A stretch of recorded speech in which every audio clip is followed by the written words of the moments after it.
जय हिंद सभी साथियों को और स्वागत करते हैं एक और नई वीडियो में। पॉलिटिकल साइंस के मोस्ट इंपोर्टेंट यहाँ पर सन यहाँ पर लिए हैं, जो कि आपको 15 जो एमसीक्यू आने वाले हैं उसके लिए काफी फायदेमंद होने वाले हैं। हालांकि ये क्वेश्चन अतिलघुत्रात्मक और रिक्त स्थान के लिए भी बहुत ही शानदार प्रश्न रहने वाले हैं। 21 मार्च का जो आपका पेपर होने वाला है उसकी दृष्टि से बहुत ही शानदार ये जो फर्स्ट बुक आपकी कवर कर दी जाएगी।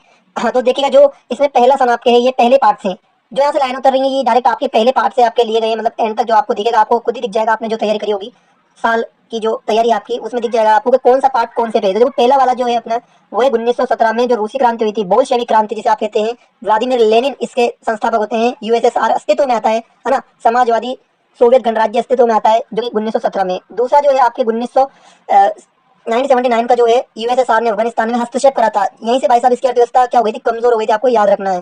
फिर 1985 में जो गोरबाचेव यूएसएसआर कम्युनिस्ट पार्टी के महासचिव बनते हैं। 1985 से लेकर 25 दिसंबर 1991 तक, है ना, यहाँ तक इनका शासनकाल रहता है गोरबाचेव का। लोकतंत्र की नीति से ही आए थे। पेरेस्ट्रोइका, ग्लासनोस्ट, इनकी दो नीतियां थी। हालांकि इन्हीं की वजह से सोवियत संघ का विघटन माना जाता है। 1991 में आपको याद है सोवियत संघ का विघटन हो गया था। 1961 में बर्लिन की दीवार गिर गई थी। बर्लिन की दीवार से बहुत सारे क्वेश्चन उठते हैं, है ना। तो बर्लिन की दीवार बनी जो पूंजीवादी दुनिया और साम्यवादी दुनिया के बीच विभाजन का या विघटन का एक प्रतीक थी। विभाजन का एक प्रतीक थी, विघटन नहीं आएगा यहाँ पर, विभाजन आएगा, है ना। विभाजन, विभाजन का एक प्रतीक थी, आपको याद रखना है। आप लिख सकते हैं शीत युद्ध के अंत का भी प्रतीक थी। फिर लास्ट जो 6 जो आपका है वो है 1989 जो बर्लिन की दीवार गिराई गई, आम जनता द्वारा गिराई गई थी। हालांकि देखो ये 150 किलोमीटर और 28 वर्षों तक खड़ी हुई दीवार थी। देखिएगा, एक नया क्वेश्चन आपको बर्लिन की दीवार से एमसीक्यू 21 में मिल सकता है। उसके बाद 1990 में शॉक थेरेपी जो 15 गणराज्य थे रूस के, उन्होंने अपनाई गई थी। फिर 1948 सेकंड पार्ट से आपको स्टार्ट हो जाएंगे ना, तो इसको थोड़ा अपन जूम कर लेते हैं। और देखिए जो 1948 है ना, 1948 में क्या हुआ था, यूरोपीय आर्थिक सहयोग संगठन की स्थापना हुई थी ना। यूरोपीय आर्थिक सहयोग संगठन की स्थापना हुई थी, आपको दिख रहा होगा यहाँ पर। यूरोपीय आर्थिक सहयोग संगठन की स्थापना हुई थी जो कि मार्शल योजना के नाम से भी जाना जाता है। फिर उसके नीचे देखिएगा आप, जो ये है 1949 में, 1949 में यूरोपीय जो यहाँ पर है आपको यूरोपीय परिषद की स्थापना हुई थी। फिर 1957 में यूरोपीय आर्थिक समुदाय का गठन हुआ था। 1979 में जो यूरोपीय पार्लियामेंट की स्थापना हुई थी, और पहला प्रत्यक्ष चुनाव भी 1979 में हुआ था। आगे चलते हैं दोस्तों, तो आगे अपन बात करते हैं 1992 में। ये आप देख रहे होंगे 1992 में मास्ट्रिक्ट संधि के द्वारा यूरोपीय संघ का गठन हुआ था। फिर 2003 में यूरोपीय संघ अपना संविधान बनाने में असफल, मतलब ये ना अपने पहले ये आर्थिक संगठन हुआ करता था, लेकिन बाद में इसने राजनीतिक रवैया ले लिया और इसने खुद का अपना झंडा, गान, स्थापना दिवस बनाया था दोस्तों। लेकिन उसमें क्या हुआ, असफल हो गई यूरोपीय संघ। उसके बाद 1967 में आसियान की स्थापना हुई। आसियान की फुल फॉर्म आपसे पूछी जा सकती है, दक्षिण पूर्वी एशियाई राष्ट्रों का संगठन, इंग्लिश में लिख सकते हैं आप।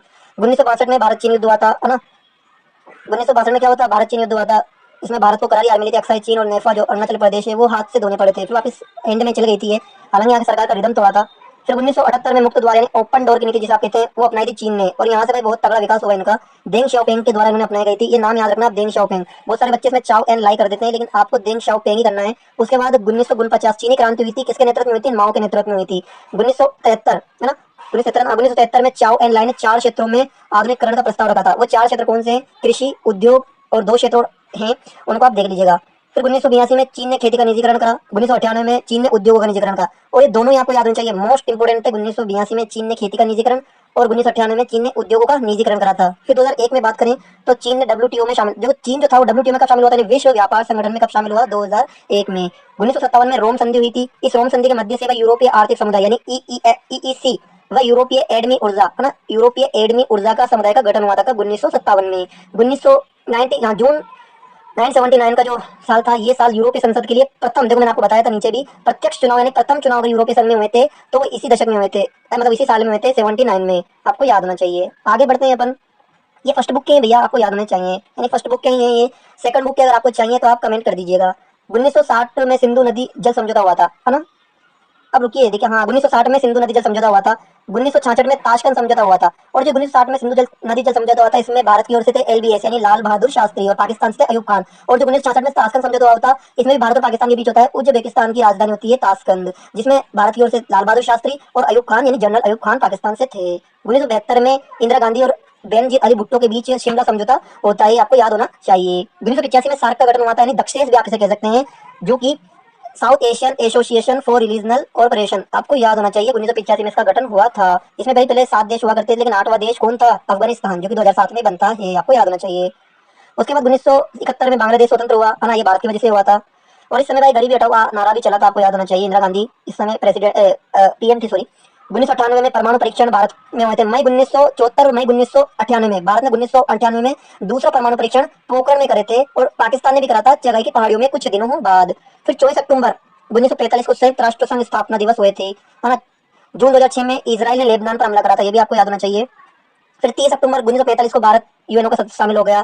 फिर 1995 में WTO की स्थापना हुई। 1957 में IAEA की स्थापना हुई और 1972 में जैविक हथियार यानी BWC की स्थापना हुई।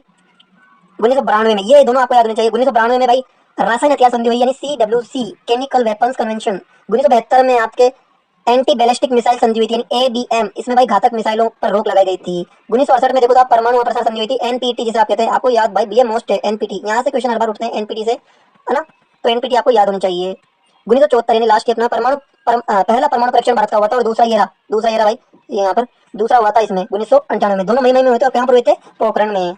आगे बढ़ते हैं, ये आपके लास्ट पेज बचा है और इसमें भी लास्ट देखो, ये मोस्ट खोज कर आपके लिए लाए हैं और लास्ट में आप तैयारी करके अच्छे अंक ला सकते हैं, एक भी गलत ना होना चाहिए। 1997 में क्योटो प्रोटोकॉल पर हस्ताक्षर हुए, जापान में हुआ था भाई, क्योटो शहर जापान में है। और 1992 में रियो सम्मेलन हुआ था जो कि ब्राजील के रियो दी जेनेरो में हुआ था। 1959 में अंटार्कटिका संधि हुई थी। 1987 में मॉन्ट्रियल न्यायाचार हुआ था। 1991 में अंटार्कटिका पर्यावरण न्यायाचार हुआ था। ये तीनों आपको याद होने चाहिए, एक ही लैंग्वेज में लिखे, मतलब एक ही शेप में ये तीनों लिखे हुए होते हैं और ये इसमें बच्चे थोड़ा घबरा जाते हैं, तो आपको तीनों याद होने चाहिए। 2002 में भारत क्योटो प्रोटोकॉल पर हस्ताक्षर करता है। 2016 में क्या होता है? पेरिस जलवायु समझौता होता है, जिसमें भारत को भाई बहुत ही मतलब अच्छी सफलता इसमें मिलती है, आपको याद होना चाहिए। 1975 में क्या होता है भाई? World Council of Indigenous Peoples का गठन होता है, जो कि बहुत ही मोस्ट इंपोर्टेंट इस साल के लिए होने वाला है 2024 पेपर के लिए।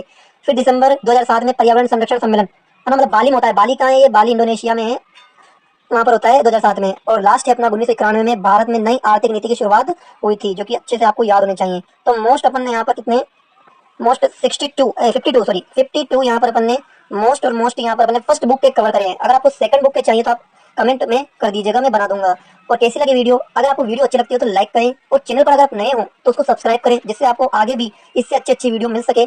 और थैंक यू, आपने वॉच इतनी करी होगी उसके लिए। जय हिंद, जय भारत, ठीक है, और बेस्ट ऑफ लक 21 मार्च के पेपर के लिए, all of you, thank you.